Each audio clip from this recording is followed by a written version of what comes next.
কুরআনুল কারীমের কারণে মদিনার দাম বেড়ে গেছে।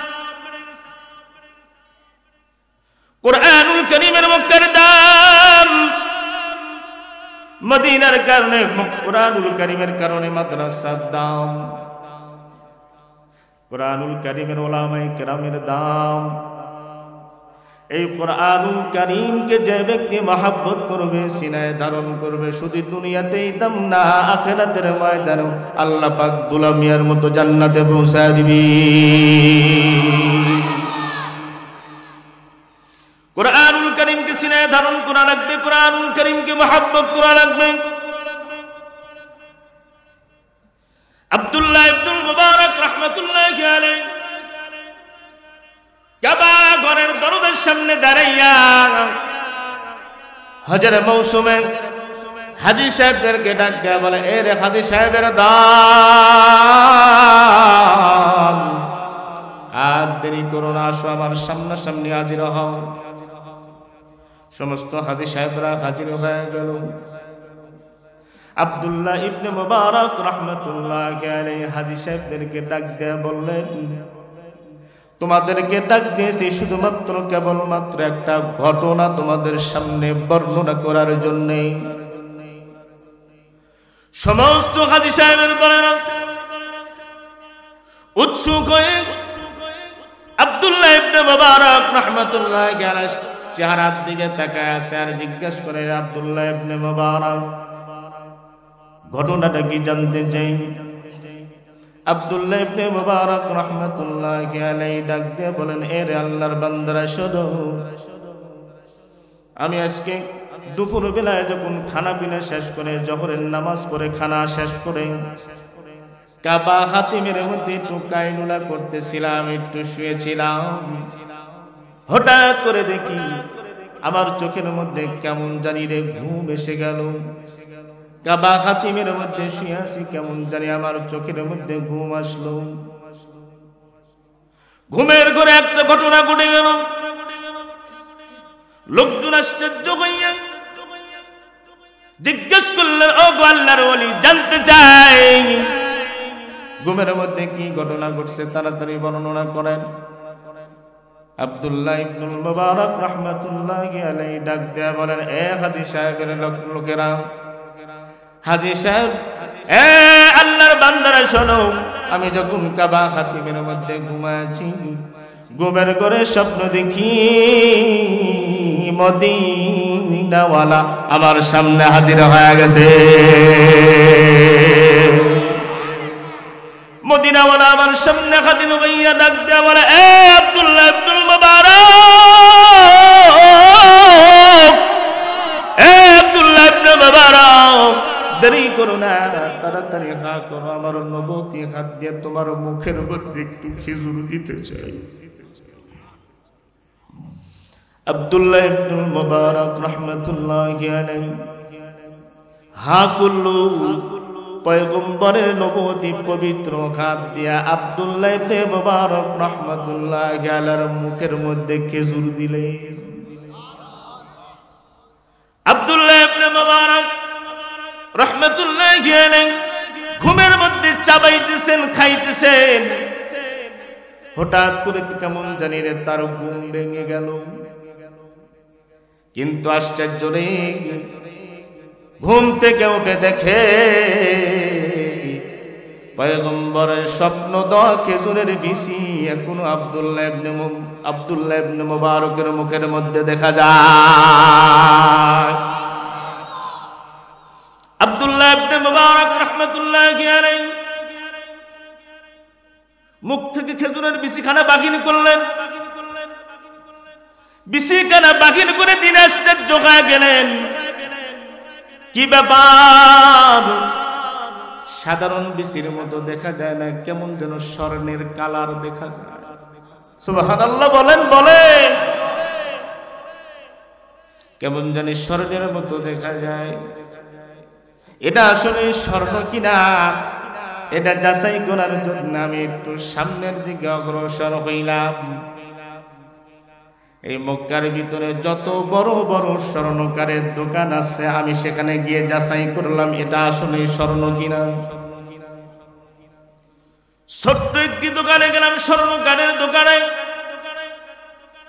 স্বর্ণকারের দোকানে যাইয়া জিজ্ঞাসা করলাম, ভাই জানতে চাই, বলো এটা দেখো তো স্বর্ণ কিনা। আপনাদের কাছ থেকে জানতে চাই, স্বর্ণ যাচাই করার জন্য কি প্রয়োজন হয়? বলেন বলেন, আওয়াজ দিয়ে বলেন। কোষ্ঠী পাতনের প্রয়োজন হয়। স্বর্ণকার ছোট্ট দোকান। আল্লাহর বান্দা যখন এই কোষ্ঠী পাথরের মধ্যে ঘুষা দেয়, দেখে বলে, হুজুর এটা আসলে স্বর্ণ, স্বর্ণ, এর মধ্যে কোনো দু নম্বরই নাই। হুজুর বেচবেন নাকি? বলে না, বিক্রি করবো না। দাও আমাকে, দাও বেশিটা আমার হাতে দাও। এ হাজি সাহেবরা শোন, মুসলমান ভাইরা আমার, আব্দুল্লাহ ইবনে মুবারক খেজুরের বিচিখানা হাতে নিল। খেজুরের বিচিখানা হাতে নিয়ে হাঁটি হাঁটি পা পা করতে করতে এক পর্যায়ে বড় দোকানের সামনে গিয়ে দাঁড়াইলেন। অনেকগুলো স্বর্ণ দেখা যায়, বড় দোকান।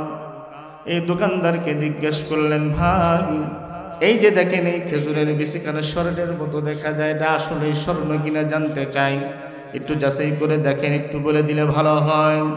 স্বর্ণকার যখন হাতে নিলেন, স্বর্ণকার সাধারণ মানুষ নয়, তিনি একদম আল্লাহর ওলি ছিলেন। হাতে লওয়ার সাথে সাথেই বুঝতে পারলেন এটা দুনিয়াবি কোনো স্বর্ণ না। স্বর্ণকার হাতে নিয়ে বলেন, হুজুর কি বলেন? বলে একটু যাচাই করে দেখেন তো, কোষ্ঠী পাথরে গুতা দেন, ঘুষা দেন। কোষ্ঠী পাথরে ঘুষা দেওয়ার পর দেখেন মুসলমান ভাইরা আমার, একবার এই বিচির দিকে তাকায়, আবার আব্দুল্লাহ ইবনে মুবারকের চেহারার দিকে তাকায়। একবার বিচির দিকে তাকায়, আবার আব্দুল্লাহ ইবনে মুবারকের চেহারার দিকে তাকায়। দোকানদার ডেকে বলে, হুজুর আমি দেখতে পাইতেছি খেজুরের বিচির মধ্যে মদিনাওয়ালার হাতের ছাপ।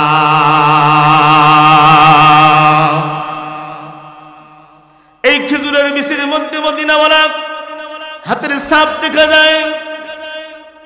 হুজুর বিক্রি করবেন নাকি? সমস্ত দোকানের মালপত্র আপনাকে দিয়ে দেবো, কিন্তু বিচি কেন দেন? সুবহানাল্লাহ বলেন।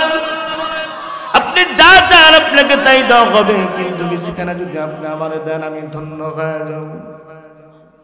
আব্দুল্লাহ ইবনে মুবারক রাহমাতুল্লাহি আলাইহি ডাক দিয়ে বলেন, এর বেটা, এই খেজুরের বিচি আমি বিক্রি করব না, বরকত হিসেবে আমার কাছে রেখে দেব।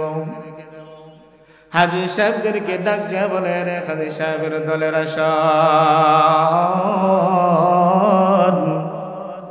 যদি তোমরা এই বিচির তাৎপর্য বুঝতে পারো, আল্লাহর পয়গম্বরের হাতের স্পর্শ লাগা, হাতের স্পর্শ লেগে যদি একটা সাধারণ খেজুরের বিচি যদি স্বর্ণ হয়ে যায়, যে পয়গম্বরের উপরে কোরআনুল কারীম নাযিল করা হয়েছে, এই কোরআনুল কারীমকে যদি কোনো ব্যক্তি মেনে নেয়, মহব্বত করে, ভালোবাসে, বুকের সঙ্গে লাগায়, চোখের সঙ্গে লাগায়, কোরআনুল কারীমের বিধানকে মেনে নেয়, আমার আল্লাহ রব্বুল আলামিন ওই স্বর্ণের চাইতে বেশি দামি বানাইয়া জান্নাতুল ফেরদাউসের মেহমান বানায় দিবে। কোরআন কিন্তু সাধারণ জিনিস নয় রে বাবা। কোরআন হইতেছে আমাদের জন্য মুক্তির পাথেয়। কোরআনুল কারীমকে যে ব্যক্তি মহব্বত করবে, কোরআনীওয়ালাদেরকে যে ব্যক্তি মহব্বত করবে, তুমি আজকে কার পিছনে ঘুরতেছো? তোমার তো ঘোরার কথা ছিল কোরআনুল কারীমের পিছনে। এই কোরআনুল কারীম কত দামি যদি মুসলমান জানতো, কোরআনের মধু নেওয়ার জন্য মুসলমানেরা পাগল হয়ে যাইত। কোরআনের ভিতরে মধু আছে না নাই? এই কোরআনুল কারীম আপনি যেভাবেই তেলাওয়াত করুন না কেন, এক একজন এক এক ভাবে তেলাওয়াত করে, এক একজনের তেলাওয়াতের মধ্যে এক এক রকম মজা, ঠিক কিনা বলেন? সম্মানিত হাজরিন, আমি ওদিকে যাব না, আমি কোরআন নিয়ে কথা বলছি। বড় হুজুর আমাকে বলেছেন, হুজুর কোরআন নিয়ে কথা বললে একটু সুবিধা হয়। আমি এই জন্য সাবজেক্টটা বেছে নিয়েছি, কোরআন নিয়ে আজকে কথা বলবো।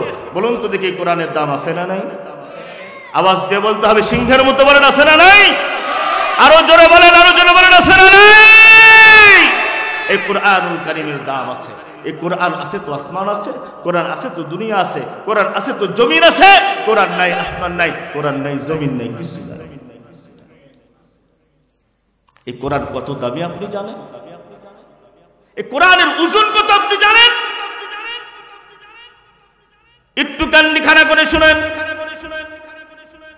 মুসলমান ভাইরা আমার, আপনারা জানেন কাবা ঘরের ভিতরে 360টি মূর্তি রাখা ছিল, ঠিক আপনারা জানেন?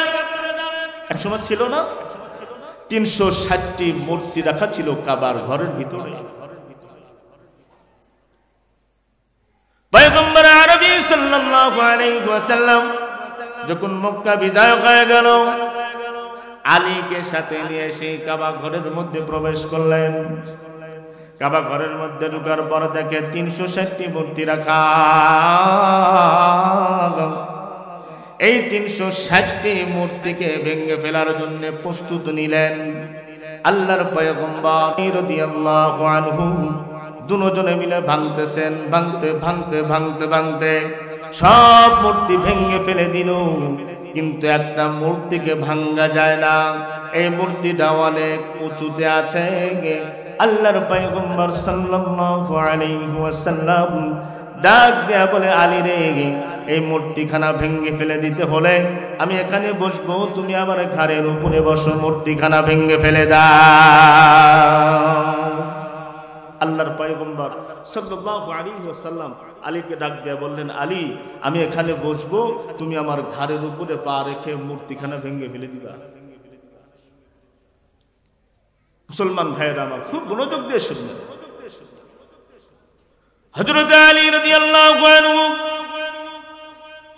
আল্লাহর পয়গম্বরকে ডাক দিয়ে বললেন, নবী আমার, আপনার ঘাড়ের উপরে পা রেখে আমি কেমনে মূর্তি ভাঙবো? এত বড় সাহস তো আমার নাই। আমি পয়গম্বরের ঘাড়ের উপরে পা রেখে মূর্তি ভেঙে ফেলে দিব না, না, কখনো সম্ভব নয়। ওগো নবী, একটি কাজ করেন, আমি জমিনের মধ্যে বসি, আপনি আমার ঘাড়ের উপরে পা রেখে মূর্তিখানা ভেঙে ফেলে দেন। আল্লাহর পয়গম্বর আলীর ডাক দেয়া বলে, এরে আলী, শুন, আমার শরীরের যে ওজন আছে, এই ওজনের ভার তোর মতো আলী সইতে পারবি না। হযরত আলী রাদিয়াল্লাহু আনহু আল্লাহর পয়গম্বরকে ডাক দেয়া বলে, নবী আমার, কোনো অসুবিধা নাই, কোনো ভয় নাই, কোনো চিন্তা নাই, আমি এখানে বসবো, আপনি আমার ঘাড়ের উপরে পা রেখে মূর্তিখানা ভেঙে ফেলে দেন। আল্লাহর পয়গম্বর বারংবার আলীকে সতর্ক করলেন, আলী রে, তুমি আমার শরীরের ওজন সহ্য করতে পারবা না, মমের মতো গুনে যাইবা। হযরত আলী রাদিয়াল্লাহু আনহু ডাকতে বলেন, নবী আমার, কোনো অসুবিধা নাই, কোনো অসুবিধা নাই, আপনি আমার ঘাড়ের উপরে চড়েন, আপনাকে ঘাড়ে করে আমি মূর্তিখানা ভেঙে ফেলার ব্যবস্থা করে দেব। আল্লাহর পয়গম্বর সাল্লাল্লাহু আলাইহি ওয়াসাল্লাম আলীর ডাক দিয়ে বলে, এরে আলী, পারবা না, পারবা না। আলীও সারে না, পয়গম্বরও দিতে চায় না, চড়তে চায় না। হযরত আলী রাদিয়াল্লাহু আনহু শেষ পর্যন্ত আল্লাহর পয়গম্বরকে ডেকে বললেন, ইয়া রাসূলুল্লাহ, ইয়া হাবিবাল্লাহ, আপনি ভয় করবেন না, কোনো টেনশনের কোনো কারণ নাই, কোনো অসুবিধা নাই, আমি এখানে বসবো, আপনি আমার ঘাড়ের উপরে পা রেখে মূর্তিখানা ভেঙে ফেলে দিবেন। সুবহানাল্লাহ। হযরত আলী রাদিয়াল্লাহু আনহু বসলেন, পয়গম্বর পিছনের দিকে গেলেন। পিছনের দিকে যাওয়ার পরে শুধুমাত্র কেবলমাত্র কিতাবওয়ালা রেখে শাহাদত আঙ্গুলখানা হযরত আলীর ঘাড়ের উপরে রেখে দিলেন। রেখে দিতে দেরি হয়, হযরত আলীর চেহারা ফ্যাকাশা হইতে দেরি হয় না, চেহারার ভিতরে দিয়ে ঘাম ছুটতেছে, সমস্ত শরীর কাঁপতেছে। হযরত আলী রাদিয়াল্লাহু আনহু ডাক দেন, ওগো নবী আমার, আমার ঘাড়ের উপর আপনি কি চাপায় দিয়েছেন? মনে হইতেছে যেন উহুদ পাহাড় আমার ঘাড়ের উপরে চাপিয়ে দিয়েছেন। বলেন সুবহানাল্লাহ। আরো জোর আওয়াজে বলেন সুবহানাল্লাহ। আমার মনে হইতেছে যেন আমার ঘাড়ের উপর আপনি উহুদ পাহাড়খানা চাপায় দিয়েছেন। মুসলমান ভাইরা আমার, হযরত আলী রাদিয়াল্লাহু আনহু ডাক দিয়ে বলেন, নবী গো, কি তুলে দিয়েছেন? তাড়াতাড়ি নামায় দেন। নামায় দেওয়া হলো। আল্লাহর পয়গম্বর শাহাদত আঙ্গুলখানা নামায় দিলেন। নামায় দেওয়ার পর হযরত আলী রাদিয়াল্লাহু আনহু ডাক দিয়ে বলেন, নবী আমার, জানতে চাই কি আপনি আমার ঘাড়ের উপরে চাপিয়ে দিয়েছিলেন? আল্লাহর পয়গম্বর ডাক দিয়ে বলেন, এরে আলী শোনো, এটা আমি কোনো উহুদ পাহাড় তোমার শরীরের উপরে চাপাই দেই নাই, শুধুমাত্র কেবলমাত্র তোমার ঘাড়ের উপরে, কাঁধের উপরে আমি শাহাদত আঙ্গুলখানা লাগাই দিয়েছি, চাপাই দিয়েছি, তাতেই তোমার অবস্থা জটিল হয়ে গেছে। আল্লাহর পয়গম্বর ডাক দিয়ে বলে, এরে আলী শুনিয়া রাখো, এটা আমার শরীরের কোনো শক্তি না, এটা হইল কুরআনুল কারীমের শক্তি। সুবহানাল্লাহ, জোরে আওয়াজে বলেন সুবহানাল্লাহ। মুসলমান ভাইরা আমার, কুরআনুল কারীমকে মহব্বত করা রাখবেন, কুরআনুল কারীমকে ভালোবাসা রাখবে। মুসলমান ভাইরা আমার, যারা কোরআনের সঙ্গে লেগে থাকবে, সম্মান ইজ্জত বাড়ায় দিবেন কে? আওয়াজ দিয়ে বলেন কে? জোর আওয়াজে বলেন কে? যারা কোরআন শিখবে, দুনিয়াতেও সম্মান, আখিরাতেও সম্মান। শাইখুল ইসলাম আহমদ শফি রহমতুল্লাহি আলাইহি হাটহাজারী মাদ্রাসার মুহতামিম ছিলেন। 103 বছর বয়সে হেলিকপ্টারে দৌড়ায়। সুবহানাল্লাহ বললেন না? 100 কয় বছর? বলেন বলেন, কয় বছর? কিসের কারণে সম্মান করছে মানুষ? বলেন বলেন, জোর আওয়াজে বলেন না কেন? কুরআনুল কারীমকে মহব্বতের কারণে, কুরআনুল কারীমের শিক্ষার কারণে আল্লাহ পাক 103 বছর কথা বলতে পারে না, মুখ দিয়ে কথা বলতে পারে না, কথাটাও কষ্ট হয় না। হাজার হাজার লক্ষ লক্ষ মানুষ, হাজার হাজার লক্ষ লক্ষ মানুষ তার মাহফিলে, তার কথা শোনার জন্য নয়, তাকে একমাত্র শুধুমাত্র কেবলমাত্র এক নজর দেখার জন্য। আমার জীবনে আমি কোনোদিন, আমার জন্মের পরে এত বড় জানাজা আমি কোনোদিন দেখিনি। শাইখুল ইসলাম আহমদ শফি রহমতুল্লাহি আলাইহির জানাজা যেমনটি হয়েছে, 1 কিলো 2 কিলোমিটার দূর পর্যন্ত মানুষ। সুবহানাল্লাহ বলেন না কেন? 1 কিলো 2 কিলোমিটার দূরেও মানুষ দাঁড়ায় আছে তার জানাজায় শরীক হওয়ার জন্য। সম্মানিত হাজরিন, যখন তার জানাজা হয়, সামনে সেজদা দেওয়ার জায়গা রাখতে হয়। আল্লামা আহমদ শফি রহমতুল্লাহি আলাইহি জানাজায় মানুষ গায়ের সাথে গা লাগায় দিয়ে জানাজা পড়ছে, বুকের সাথে বুক লাগাই দিয়ে জানাজা পড়ছে। আর সেই জানাজায় প্যান্ট শার্ট টাইওয়ালা লোকের সংখ্যা খুবই কম, টুপিওয়ালাদের সংখ্যা বেশি। সুবহানাল্লাহ বললেন না? যারা বলেন সুবহানাল্লাহ।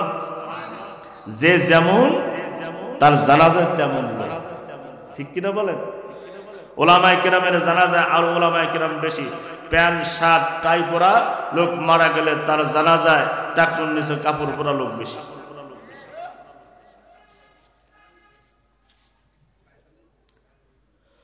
সম্মানিত হাজরিন, আমাদের উত্তরবঙ্গে একটা মাদ্রাসা আছে, যেই মাদ্রাসার নাম জামিল মাদ্রাসা। এই জামিল মাদ্রাসায় 7 নম্বর হুজুর বলে তামাম দেশে পরিচিত হযরত ইউসুফ নিজামী রহমতুল্লাহি আলাইহি। ইউসুফ নিজামী রহমতুল্লাহি আলাইহি আমাদের সিরাজগঞ্জের একজন আলেমের কাছে বয়ান করেছেন। সেই আলেমটা হচ্ছে আব্দুল বাসিত খান দামাত বারকাতুহুমের কাছে। আব্দুল বাসিত খান দামাত বারকাতুহুমের কাছে বলেছেন, আব্দুল বাসিত, আল্লাহ পাক আমাকে এত টাকা দিয়েছেন, এই টাকা যদি আমি গোডাউনের মধ্যে রাখতাম, গোডাউন ভর্তি হয়ে যেত। সুবহানাল্লাহ বলেন। আমি যদি এই গোডাউনের মধ্যে রাখতাম, গোডাউন ভর্তি হয়ে যেত। এই টাকাগুলা, এই হাদিয়ার টাকাগুলা আমি সমস্ত গরিব মিসকিনের মাঝে বন্টন করে দিয়েছি, ইতিম ছাত্রদের মাঝে বন্টন করে দিয়েছি। সুবহানাল্লাহ বলেন না? মুসলমান ভাইরা আমার, জুবায়ের আহমদ আনসারী রাহমাতুল্লাহি আলাইহির জানাজা দেখছেন কিনা জানি না। লকডাউনের মধ্যে লক্ষ লক্ষ মানুষ জানতে চাই কিসের কারণে? কোরআনুল কারীমকে মহব্বতের কারণে, শিক্ষার কারণে। মুসলমান বন্ধুরা রে আমার, গভীর মনোযোগ দিয়ে শুনবেন। আল্লাহ রাব্বুল আলামিন এই কোরআনটাকে কঠিন করে নাজিল করেন নাই, এই কোরআনটাকে অতি সহজ করে নাজিল করেছেন যাতে সকলেই শিখতে পারে, বুঝতে পারে। মুসলমান ভাইরা আমার, আল্লাহ রাব্বুল আলামিন বলেন ওয়ালা ক্বাদ ইয়াসসারনাল কুরআনা লিযিকরি ফাহাল মিন মুদ্দাকির। জোরে বলেন আল্লাহু আকবার। আল্লাহর পয়গম্বরের উপরে আয়াত নাযিল হচ্ছে, পয়গম্বরের মুখস্থ করতে, তেলাওয়াত করতে বড় কষ্ট হয়, বড় কষ্ট হয়, বড় কষ্ট হয়।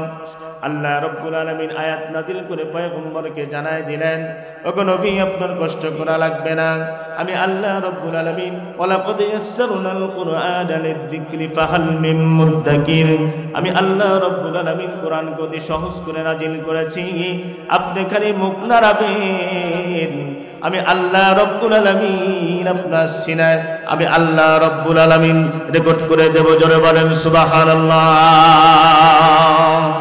মুসলমান ভাইরা আমার, গভীর মনোযোগ দিয়ে শোনা লাগবে না মুমিন। আমার আল্লাহ রাব্বুল আলামিন, আল্লাহর পয়গম্বর সাল্লাল্লাহু আলাইহি ওয়াসাল্লাম বলেন, খায়রুকুম মান তাআল্লামাল কুরআনা ওয়া আল্লামা, এই পৃথিবীর মধ্যে সবচাইতে উত্তম ব্যক্তি তারা যারা কোরআনুল কারীম শিক্ষা করে এবং শিক্ষা দেয়।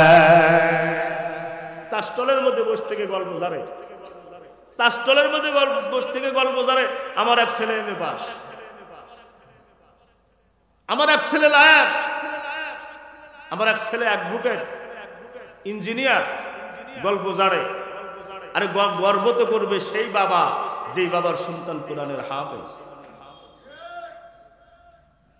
গর্ব তো করবে সেই বাবা যেই বাবার সন্তান আলেম। একজন বড় আলেমের মুখ থেকে শুনেছি, আপনাদেরকে মনে করায় দেবার জন্য একটু বলি, খুব ভালো করে বুঝেন ভাইয়েরা আমার। আমাদের একজন সাহেব বর্ণনা করেছেন, তার বয়ানের মধ্যে শুনেছি, একজন ছেলে থাকে হলো আমেরিকার জমিনে, বাবা দুনিয়া থেকে বিদায় নিয়ে চলে গেল।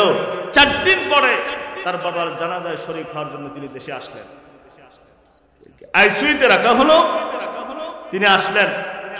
আসার পরে বাবার চেহারা দেখলেন, দেখার পরে তিনি কাঁদলেন না, কোনো আফসোস করলেন না।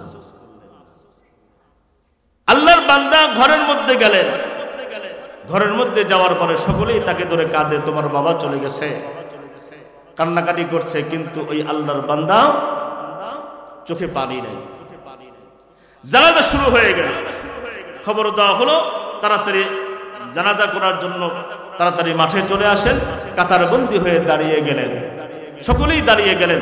ইমাম সাহেব যখন বলবে আল্লাহু আকবার, বলতেই না বলতেই হঠাৎ করে পিছন দিক থেকে কান্নার আওয়াজ। ইমাম সাহেব চিন্তা করলেন, এই সময় কে কাঁদে? এখন তো নামাজ শুরু হবে। ইমাম সাহেব তাকবীরে তাহরিমা না বেঁধে পিছনের দিকে তাকাইল, দেখে ওই যে আমেরিকা ফেরত সন্তান দু চোখের পানি ছেড়ে দেয়া হাউমাউ হাউমাউ হাউমাউ করে কাঁদে।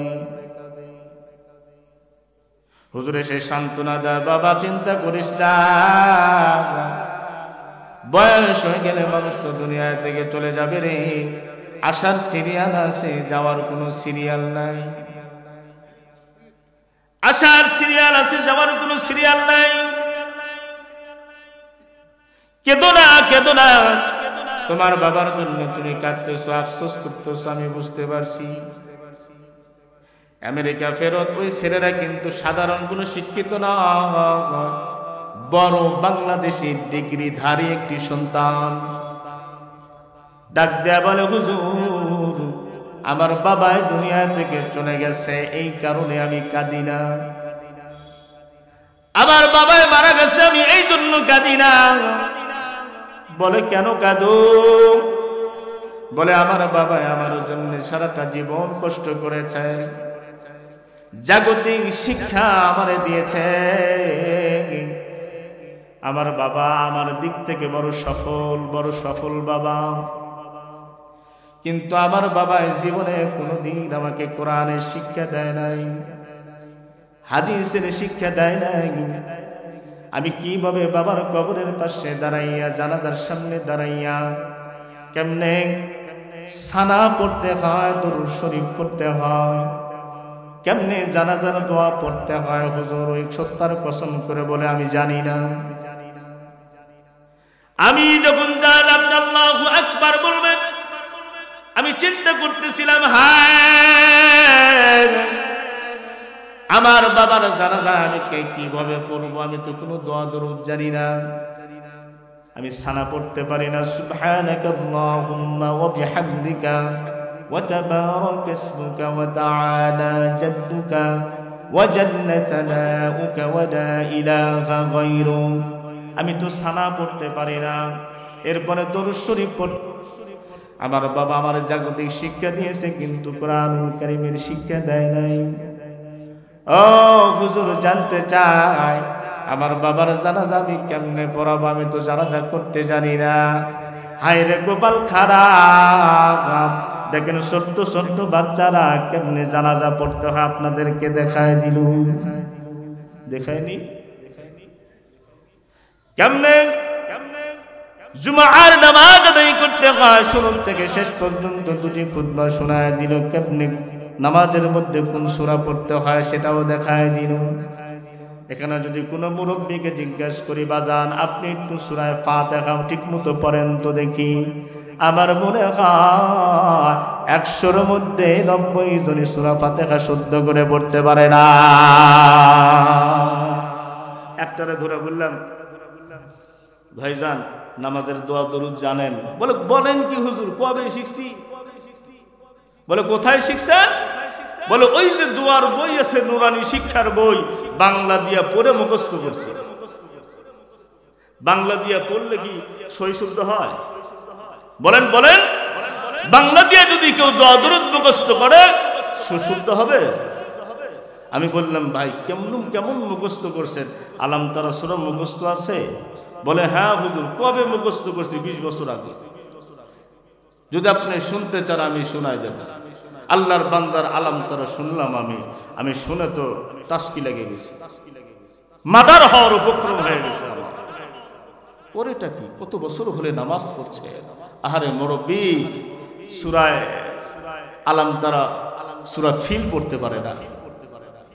আলাম তারা কাইফা খুব ভালো করে বুঝেন, কেমনে পড়ছে আপনাদেরকে একটু শোনাই, আপনারা কেমনে পড়েন। আলাম তারা কাইফা ফাআলা রাব্বুকা বিআরযাহাবিল ফিল আলাম ইয়ারজাল কাইদাহুম ফি তারদিল ওয়ারসালা আলাইহিম তাইরান আবাবি তারমিহিম বিহিজরাতিন কাকুমাকুম। বলেন হয়েছে নাকি? আমি হাসতেও পারি না, কাঁদতেও পারি না, খালি গোপাল থাপড়ায়। 60 থেকে 70 বছর বয়স, সূরা ফিল আল্লাহর বান্দা জানে না, অথচ তারা জিজ্ঞাসা করলে বলে আমি একজন মুসলমান। তারা জিজ্ঞাসা করলে বলে আমি মুসলমান। আত্তাহিয়াতু শুনে তো আমি আরো নাস্তি লেগে গেছি, আশ্চর্য হয়ে গেছি। আত্তাহিয়াতু লিল্লাহি সালাতু তাইয়্যিবাতু সালামু আলাইকা। এই জাতির ভাগ্য বড় খারাপ। এই কোরআন থেকে দূরে সরার কারণে মুসলমান মার খায়। এই কোরআন থেকে দূরে সরার কারণে মুসলমানদের আজকে অবনতি, আজকে অবস্থা বড় খারাপ, জটিল আর কঠিন হয়ে গেছে। এই কোরআনুল কারীমকে সঠিকভাবে মেনে না নেওয়ার কারণে মুসলমানদের আজকে দুর্গতি। অনেকেই বলে হুজুর কি জন্য ভূমিকম্প হলো? এই ভূমিকম্প কেমন হয়েছে তুমি কি জানো না? কি জন্য হয়েছে? যাহারাল ফাসাদু ফিল বাররি ওয়াল বাহরি বিমা কাসাবাত আইদিন নাস। যত মহামারী আমাদের প্রতি যত গজব আসে, এটা আল্লাহর কোনো দোষ নেই, আল্লাহ মাফ করুন, আল্লাহর কোনো দোষ নেই, সব আমাদের দুই হাতের কামাই। وما أصابكم من مصيبة فبما كسبت أيديكم। সব আমাদের দুই হাতের কামাই, ঠিক কিনা বলেন? আজকে কোরআন থেকে দূরে সরার কারণে আজকে আমাদের এই দুর্গতি। কোরআনকে মহব্বত করেন না করার কারণে আজকে দুর্গতি। অনেকেই বলে সন্তানকে কোরআন শিক্ষা কি করবে হুজুর, কোরআন শিক্ষা করলে ভাত পায় না। এই কথার মুখের উপরে বলে কোরআন যারা শিক্ষা করছে কিসের ভাত খাবে? বিরিয়ানি খাইতেই তো সময় যায়, ঠিক কিনা বলেন? আওয়াজ দিয়ে বলেন, আওয়াজ দিয়ে বলেন। অক্টোবর থেকে শুরু হয়েছে রমজানের আগ পর্যন্ত খালি খাবো আর খাবো। ভাই হুজুর খাবেন না? আজকে গরুর গোশত সামনে দিয়েছে, খাইতে পারিনি। হুজুর সামনে, আমি সত্য কথা বলছি নাকি জিজ্ঞেস করেন, কত গরুর গোশত খাবেন আপনি? বিরিয়ানি দেয়, বিরিয়ানি খাইতে পারি না। ভাই ভাই সাদা ভাত আছে? হুজুররা ভাত পায় না? কে বলছে আপনার ভাত পায় না? প্রত্যেক বাড়ি বাড়ি হুজুররা খায়, ঠিক কিনা বলেন? প্রত্যেক একদিন করে যদি একটা বাড়িতে খায়, ওই ব্যক্তি কোনোদিন আনাজ ভর্তা দিবে, আলু ভর্তা দিবে, শাক ভাজি দিবে, বাজারে যাবে সবচাইতে বড় মাছ কোনটা ওরে কেনার জন্য, ঠিক কিনা বলেন? বাজারে যাবে সবচাইতে বড় মাছ, এরপরে দেশি মুরগার রাম। খাইতে খাইতে অবস্থা বড় খারাপ হয়ে গেছে। আমাকে একজন করছে হুজুর বেশি খায়েন না, পেট বড় মোটা হয়ে গেছে, কখন মানে ডায়াবেটিস ধরা পড়ে। হুজুররা খাত পায় না? কে বলছে আপনার?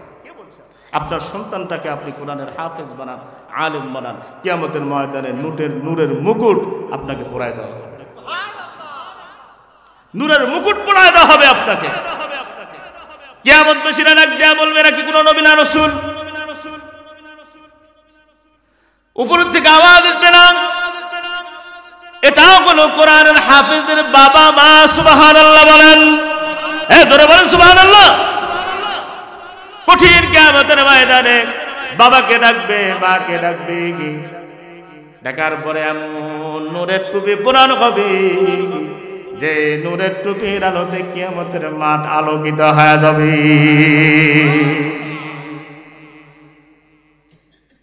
আপনি কোরআন শিখাবেন না, কবরে গেলে পিটারের অভাব হবে। নামে মুসলমান, কামে নাই। একটা ধরে বললাম, কেন তোর নাম কি? বলে আমার নাম আসলাম। বলে তোর নাম আসলাম, আগে পিছে কিছু নাই, মোহাম্মদ টোহাম্মদ কিছু নাই, মোহাম্মদ নাই? বলে হুজুর আমি এখনো মুসলমান হইনি, চামড়া কাটেনি এখনো। আমরা চামড়া কাটা মুসলমান, গরু খাইকে মুসলমান, দাদাই ছিল মুসলমান, বাবাই মুসলমান, আমিও মুসলমান, নাম সূত্রে মুসলমান। আপনি নিজের সন্তানটাকে যদি কোরআনের এই যে সুন্দর একটি মাদ্রাসা আছে, এখানে আপনার সন্তানটাকে মাদ্রাসা ভর্তি করে দেন। আল্লাহর একজন বান্দার সন্তান ছিল চারটা, চারটাই বড় জাগতিক শিক্ষার শিক্ষিত।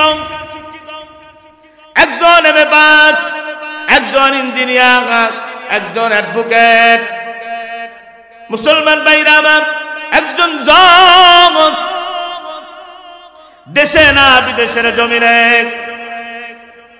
এই চারজন পিতা, চারজন সন্তানের পিতা ছিল বড় চেয়ারওয়ালা, বড় চেয়ারওয়ালা। আল্লাহর বান্দা মুসলমান ভাইরা আমার, আল্লাহর বান্দা দুনিয়া থেকে বিদায় নিয়ে চলে গেলেন। এক সন্তান থেকে সিঙ্গাপুরের জমিনে, আর এক সন্তান থেকে আমেরিকার জমিনে, মালয়েশিয়ার জমিনে। মুসলমান ভাইরা আমার, সন্তানদেরকে খবর দেওয়া হলো তোমার বাবা দুনিয়া থেকে বিদায় নিয়ে চলে গেছে। বড় ভাই থেকে আমেরিকার জমিনে, বড় ভাই খবর দিল আমাদের যাইতে 4-5 দিন সময় লাগবে, এর মধ্যে বাবার লাশ আপনারা কবর দিয়ে দেন। বাবার লাশকে কবর দেওয়া হলো। মুসলমান ভাইরা আমার, 4 ভাই 4-5 দিনের মধ্যে দেশে ফিরে আসলো। বাবার কবরের পাশে বাবার কবরের পাশে দাঁড়ানোর পরে বাবার কবরের পাশে দাঁড়াইয়া কি করবে আল্লাহর বান্দারা কিছুই জানে না। বাপ ছিল বড় চেয়ারওয়ালা, বাবার কবরের পাশে দাঁড়াইয়া কি পড়বে সন্তানেরা কিছুই বুঝতে পারছে না। শেষ পর্যন্ত বড় ভাই জিজ্ঞেস করলো, ভাইরা তোমরা কি করতে চাও? বলে ভাই কি করা যায়, আপনি বড়, যেহেতু আপনি বড় আপনি বলেন। বলে আমেরিকান নিয়মে আমরা বাবার কবর জিয়ারত করি। আমেরিকান নিয়মে, বলেন বলেন, আমেরিকান নিয়মে বাবার কবর জিয়ারত করবো। সম্মানিত হাজির, খুব ভালো করে বুঝবেন, আমেরিকান নিয়মটা হলো কবরের পাশে দাঁড়াইয়া 2 মিনিট নীরবতা পালন করা। এটা কবর জিয়ারত। এটা কি জিয়ারত বলেন? আওয়াজ দিয়ে বলেন। কবরের পাশে দাঁড়াইয়া আমেরিকান নিয়ম কবরের পাশে দাঁড়াইয়া 2 মিনিট নীরবতা পালন করা। ভাবছিল বড় চেয়ারওয়ালা, ফেরেশতারা মুগুর মারতেছে, মুগুর মারছে। 4টি সন্তান বাবার কবরের পাশে দাঁড়াইয়া নীরবতা, চুপ থেকে নীরবতা, নীরব হয়ে বুঝাই দিল, ও ফেরেশতারা, আমার বাবা ছিল বড় চেয়ারওয়ালা, জাগতিক শিক্ষা আমাদের শিক্ষিত করছে, কিন্তু কোরআনের শিক্ষা আমাদেরকে দেয় নাকি। আজকে বাবার কবরের পাশে দাঁড়াইয়া কি দোয়া পড়ব? সূরা ফাতিহা জানি না, সূরা ইখলাস জানি না, সূরা ফালাক জানি না, সূরা নাস জানি না। আজকে আমার বাবার কবরের পাশে দাঁড়াইয়া 4 ভাই নীরব রইলাম। আমার বাবাকে যত পিটান পিটাম, আমাদের পক্ষ থেকে কোনো আপত্তি নাই। নীরব মানে কি? সম্মতির লক্ষণ। নীরব মানে সম্মতির লক্ষণ। আমরা 2 মিনিট নীরব রইলাম, আমার বাবাকে যত পিটান পিটাও, কোনো আপত্তি নাই। আল্লাহ তাআলা আমাদেরকে কোরআনের উপরে আমল করার তৌফিক দান করেন। ওয়া আলাইনা ইল্লাল বালাগ। আসসালামু আলাইকুম ওয়া রাহমাতুল্লাহি ওয়া বারাকাতুহু।